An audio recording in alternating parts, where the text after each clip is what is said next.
Hey, this is Steve. Thanks for the opportunity to work on this app and to interview for the position. I'll give you a quick overview of the app. First of all, I'll say that the app that you see in front of you has a backend, MySQL backend that is seeded and created through Node. You can see here a bunch of my code with the seeds on the right-hand side and what we see here is the loading script into BigQuery. And you can see there's a 5-step process. It creates a database, retrieves the data, uploads it to a CSV, uploads it to the cloud, and then transfer that over to the Google BigQuery database. And you can see the MySQL database structure here with an attendance table, a class table, schools, students, teachers, and some of the data as I flip through here from the seed in each table. You can also see the MySQL database here. If I click over here, here's the structure of the database that was uploaded through the Node and JavaScript process with a couple queries that represent my working process. Beyond that, I'll give you a quick run through of the app. As you know, the app is built in Retool. It's new to me, but a nice tool to help with React. We've got kind of a 6-page app in this case. We've got 2 menus at the top, My Classes menu, which is for teachers specifically and shows their stats, their students, and their data. And then we've got for all classes, so that's all the stats. And the same structure, all key stats, students, and data. If I go through the teacher's version, if we go to the My Stats, we're on the My Stats version for this particular teacher, which happens to be me. Based on my login information, I've pulled just my data. I have 27 events or classes times students. Overall, during this time frame, I have 4 absent students and 27 total events for 85% present rate. For the most recent date, for 425, I have a 67% present rate, 1 out of 3 students. And then you can see there's a nice chart here that shows the most recent 14-day trend of my data showing absent versus present. If we go over to staying in this segment, if we go over to the My Students tab, the My Students tab is designed to show a more detailed summary of that individual's instructors or teachers' stats, as well as allow them to update attendance. So on the left-hand side, if I scroll down a little bit, we have a table which summarizes this particular teacher's stats by dates or by the overall teacher, or by the students for that teacher. So in this case, the student has this teacher has 3 students. Simonette has a 78% present rate with, you can see the stats here in terms of absent, presence, and total. And then these charts at the top update based on the student row that is selected. And I'll just run through that really quickly. And then same thing for teachers. If there were multiple teachers in here, then there'd be more teachers listed. In this case, it's just for the one individual instructor. And then from a dates perspective, you can click through and see your date summary. Then on the right-hand side, this is designed to show the attendance stats by student.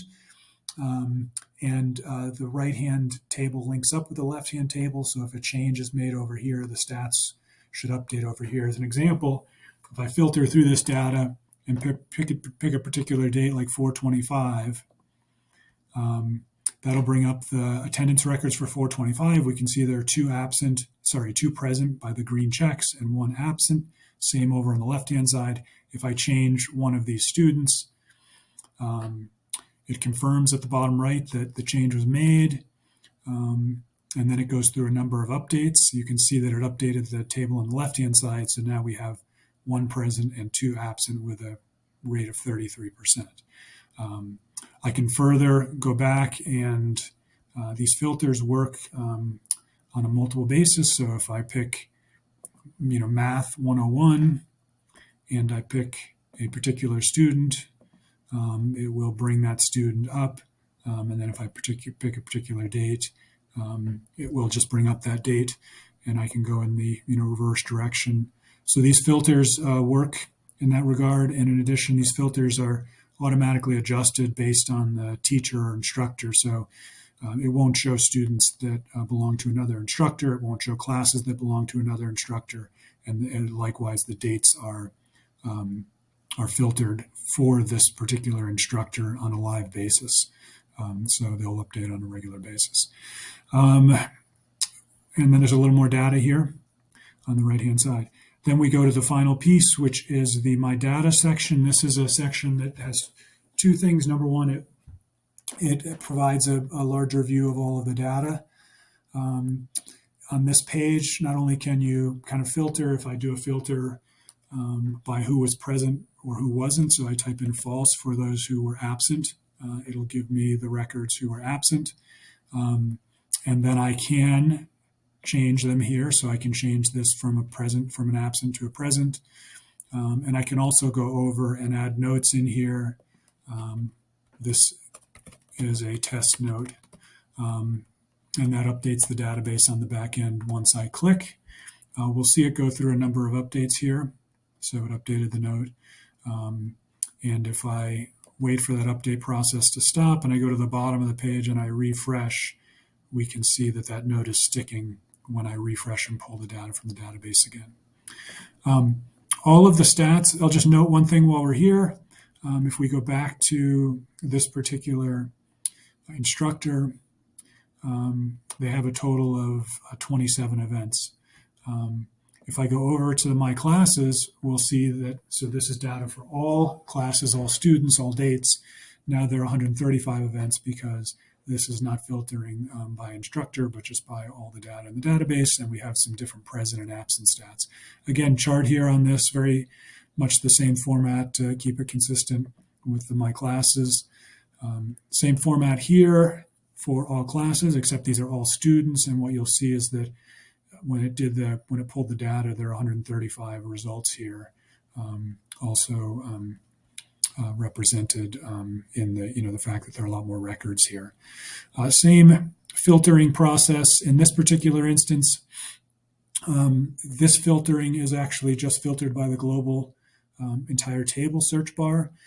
In this case, if you select on one of these records, you'll see that it's going to update these records up here. And the reason that's done is because in the mobile view, these tables are not as friendly.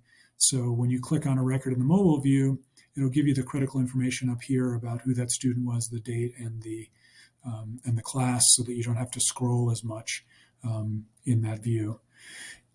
Same thing over here. When you click on one of these, it updates dynamically the charts at the top so that you can get a